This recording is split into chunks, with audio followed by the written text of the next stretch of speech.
Salut à tous, comment ça va? Aujourd'hui, j'ai envie de te présenter 3 webtoons qui vont traiter du Murim. Le Murim, c'est quoi? C'est le monde des arts martiaux. Donc, je t'invite à te poser, on regarde ça ensemble.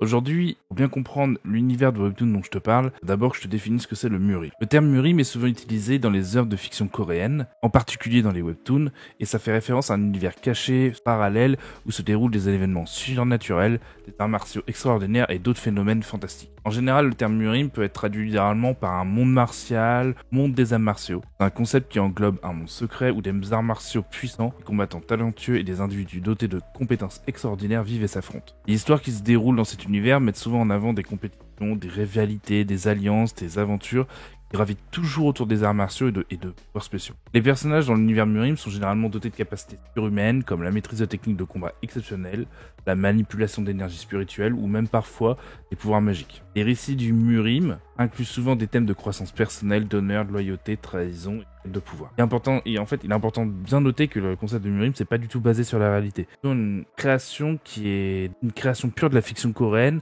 avec une très grosse inspiration de la mythologie chinoise. Souvent, quand on va parler de Murim, on va définir le Murim par 3 factions très distinctes qui vont être d'abord les gentils, la faction orthodoxe. Les techniques et les styles orthodoxes, c'est plutôt ceux qui vont faire référence à des méthodes traditionnelles établies et bien connues dans le monde du Murim.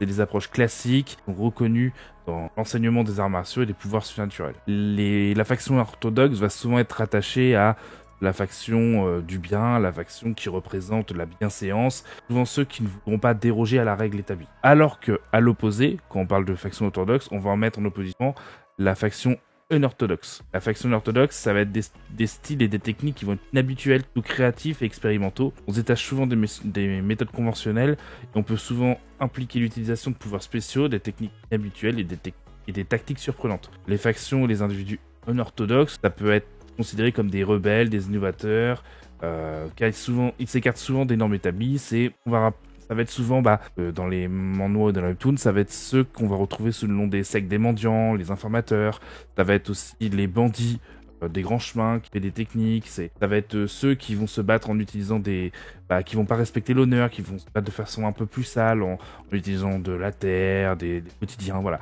On va appeler sur des techniques qui vont être moins conventionnelles. Et en opposition à orthodoxes et aux factions unorthodoxes, on va souvent y opposer ce qu'on va appeler les grands méchants, les sectes maléfiques. Des groupes qui vont être dirigés par des antagonistes généraux, qui cherchent le pouvoir à tout prix. Et souvent, ça va être les sectes de sang, les démons cultes. Ça va être les sectes qui vont faire référence à vraiment un côté très très sombre, très négatif du monde du Murim. C'est vraiment les antagonistes généraux qui vont faire que même les orthodoxes et les orthodoxes se détestent normalement, vont trouver un but commun pour affronter le grand méchant.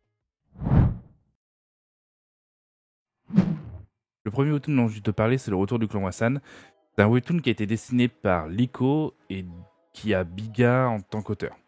C'est un webtoon qui est publié sur le site Webtoon depuis 2021. Dans le retour du clan Wassan, on plonge dans un récit captivant qui mélange la maîtrise des arts martiaux, la réincarnation et la quête de rédemption. Ici, dans le webtoon, on va suivre l'histoire de Cheung Myun, un maître épéiste inégalé du clan Wassan, qui a tout perdu, y compris ses alliés et sa vie, dans une bataille désespérée contre le chef suprême du clan des démons, Shehanma. Cependant, lorsqu'il rouvre les yeux à nouveau, il découvre qu'il a été réincarné 100 ans plus tard dans le corps d'un enfant mendiant. Bien qu'il garde les souvenirs de sa vie antérieure, sa force physique ne peut pas du tout rivaliser avec celle qu'il avait autrefois, et son clan jadis renommé est maintenant totalement en ruine. Malgré sa situation pitoyable, Xianmian refuse de se lamenter et se fixe l'objectif de restaurer le blason de son clan Wassan. Cependant, la tâche ne sera pas facile. Le retour du clan Wassan, c'est une aventure créative et humoristique, dotée d'une progression maîtrisée entre vie de secte et action. Bien qu'on soit sur une trame assez familière, c'est ainsi que le manhwa va se distinguer comme un des meilleurs manhwas sur le Murim, thème Murim,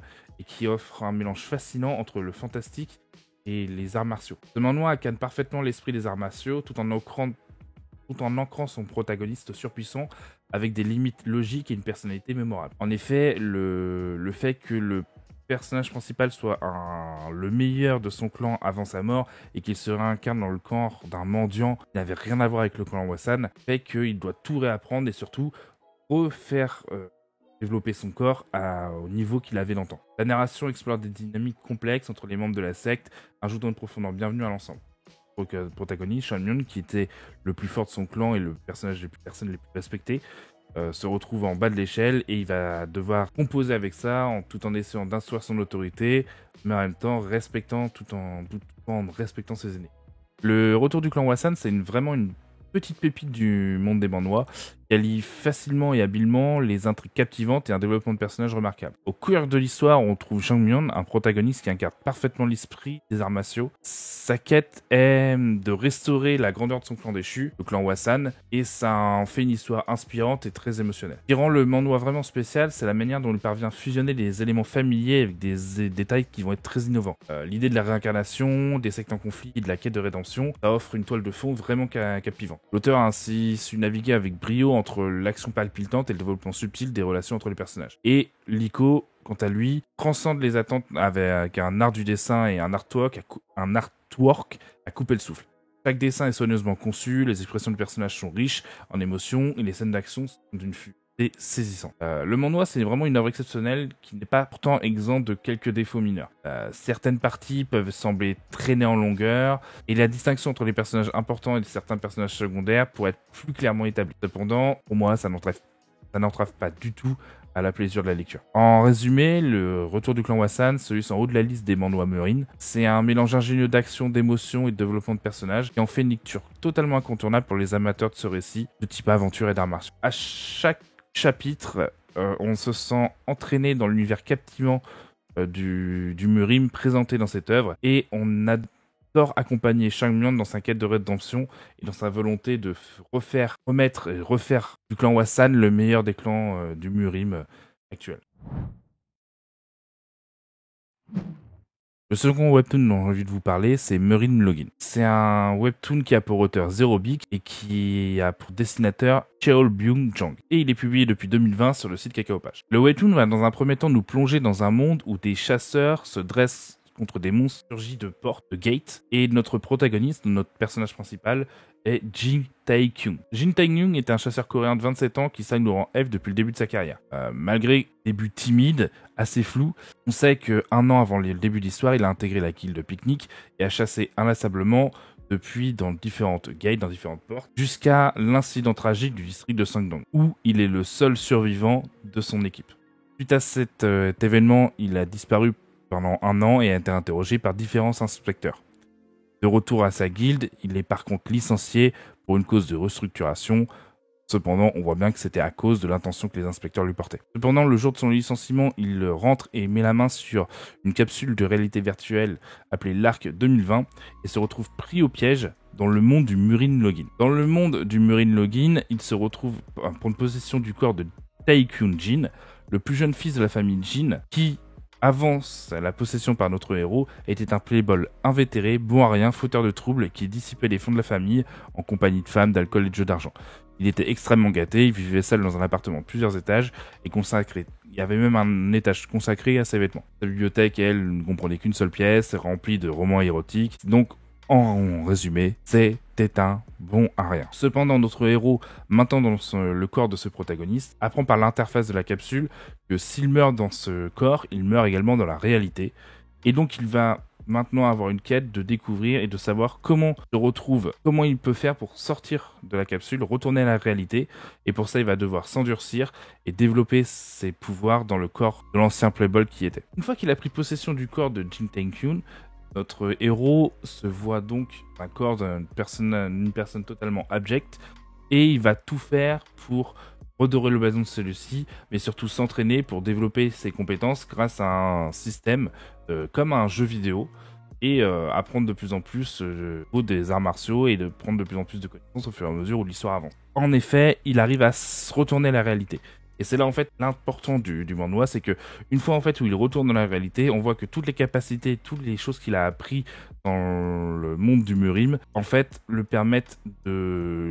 l'ont également fait se développer dans la réalité, dans le monde réel, et les monstres qu'il ne pouvait tuer avant se retrouvent totalement, et donc il peut maintenant se retrouver confronté à des monstres rares de niveau intermédiaire qu'il n'avait jamais pu battre avant. En effet, alors qu'il affrontait une porte de niveau rang E, il se retrouve confronté à des monstres monstres rares de niveau intermédiaire, mais alors qu'il était sur le point de mourir, le système de jeu se rétablit et se synchronise de nouveau avec l'arc et il retrouve tous ses pouvoirs qu'il avait pu obtenir dans le monde du Murim. Cependant, bien qu'il rapporte avec lui les compétences et la puissance puisée dans le monde du Murim et cela se retrouve à influencer le monde réel, sa vie de chasseur débute et là en fait où le dilemme du Manwë se développe, c'est est-ce qu'il doit retourner dans le Murim pour devenir plus fort? Est-ce qu'il doit retourner également dans le Murim pour continuer à vivre l'aventure virtuelle qu'il vivait là-bas, en sachant qu'en fait, plus il avance dans le monde là-bas, et plus en fait, on se rend compte que les personnages semblent de plus en plus réels. Et ainsi, l'immersion dans le Murim a laissé vraiment une empreinte indélébile à notre personnage. Ainsi, sa quête le pousse à plonger de nouveau dans le Murim, à explorer les innombrables possibilités de son cap. Et en fait, toute la beauté du Manwë va être vraiment en fait de sa navigation entre le Murim et le monde réel. Et en fait, concrètement, ce qui est intéressant, c'est qu'on a 2 Manwë en main. Ok, concrètement, Murin Login fusionne harmonieusement les genres Isekai et Xianxia. Xianxia, c'est un terme qui va définir un petit peu les arts martiaux chinois. On va parler de Xianxia, c'est un peu un terme global pour parler de tout ce qui va être arts martiaux chinois, un peu le Murim en général. C'est une sorte de mot valise qui va pouvoir parler également du Murim. Le protagoniste est charismatique, il évolue à travers des relations captivantes et agrémenté de dessins expressifs et d'actions dynamiques. L'humour ponctue l'ensemble et émaille de scènes cocasses et de dialogues très amusants. Cependant, parfois, le rythme effréné limite l'approfondissement du scénario et de l'univers, et cet arc se révèle répétitif avec des schémas et des ennemis stéréotypés. Murim Login offre une lecture divertissante pour les amateurs de cultivation et d'isekai, mêlant action, humour, suspense, et ça saura captiver le lecteur en quête d'histoires simples mais très efficaces. Le dernier webtoon dont j'ai envie de vous parler, c'est Best Teacher Bike. C'est un webtoon qui est inspiré de la web novel écrite par Gun Janjang.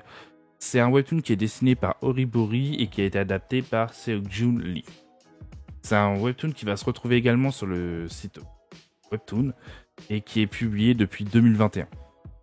Notre protagoniste est un instructeur en arts martiaux de la secte Démon du Sang qui, après avoir vu son centre du ki détruit, il est chargé d'étudier les arts martiaux auprès des 4 grands maîtres Murim capturés par la secte. Cependant, alors que la secte décide de le trahir et de le tuer, il se range aux côtés de ses 4 maîtres, de ses 4 mentors. Cependant, au cours de la bataille, ils meurent tous, ainsi lui, les instructeurs et tous les membres de la secte se réincarnent alors mystérieusement dans le corps de Baek Suryong, un jeune instructeur d'arts martiaux de la campagne, atteint d'une maladie qui le tuera dans les 3 ans. Cependant, il se rend compte que les arts martiaux qu'il a appris sont la clé pour guérir la maladie de son nouveau corps, mais pour ce faire, il a besoin d'argent. Beaucoup d'argent. Notre héros se lance alors dans un voyage pour devenir l'instructeur vedette de l'Académie des arts martiaux du Dragon d'Azur et ainsi gagner énormément d'argent pour sauver sa propre vie. Dans son chemin, il va réussir à croiser la route d'enfants qui va le mettre lui-même sur le droit chemin et les éduquer. Donc le personnage principal, qui était chargé d'apprendre les arts martiaux auprès des 4 personnes qui sont au sommet du Murim,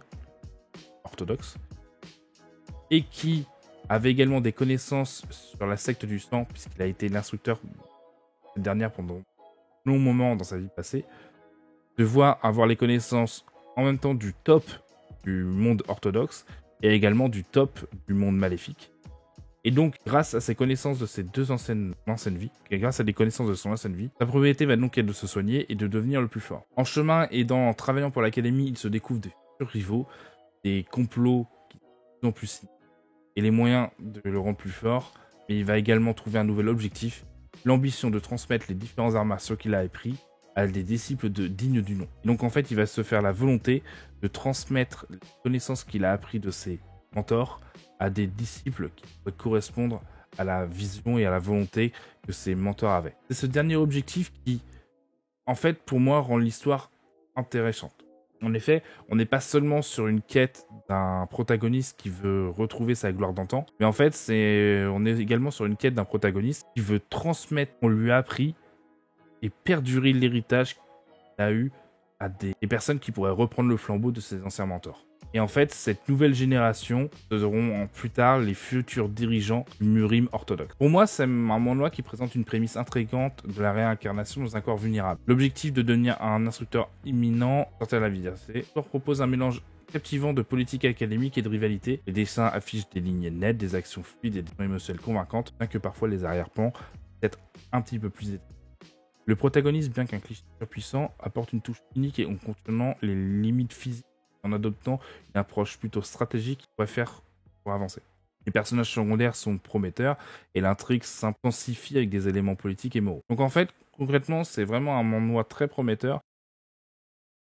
Pour conclure, en explorant l'univers captivant du Murim à travers les différents webtoons que je présentais, on découvre un monde rempli d'arts martiaux surhumains, de compétitions féroces et de personnages complexes. Ainsi, chaque webtoon explore de manière différente le thème des arts martiaux et la croissance personnelle et de la lutte contre l'adversité, tout en infusant des éléments fantastiques et des actions palpitantes. Les personnages principaux, chacun à leur manière, vont ainsi nous entraîner dans leur quête, avec des moments de triomphe, de vulnérabilité et de développement. En fin de compte, les webtoons du Murim nous offrent des histoires captivantes qui nous transportent dans un monde où les limites physiques et les frontières de la réalité sont repoussées. Les arts martiaux sont prédominants et les compétences surnaturelles sont au cœur de l'aventure. C'est des récits qui vont nous inviter, nous les lecteurs, à nous plonger dans un monde riche en action, en intrigue et en développement de personnages.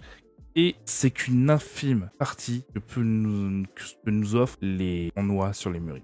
C'était Raccoon, je vous remercie d'avoir regardé la vidéo. Si vous avez aimé, n'hésitez pas à liker, partager et à commenter. N'hésitez pas à proposer de nouveaux thèmes de manhwa que vous voulez que je vous présente. Laissez tout ça en commentaire. Je vous dis à la prochaine.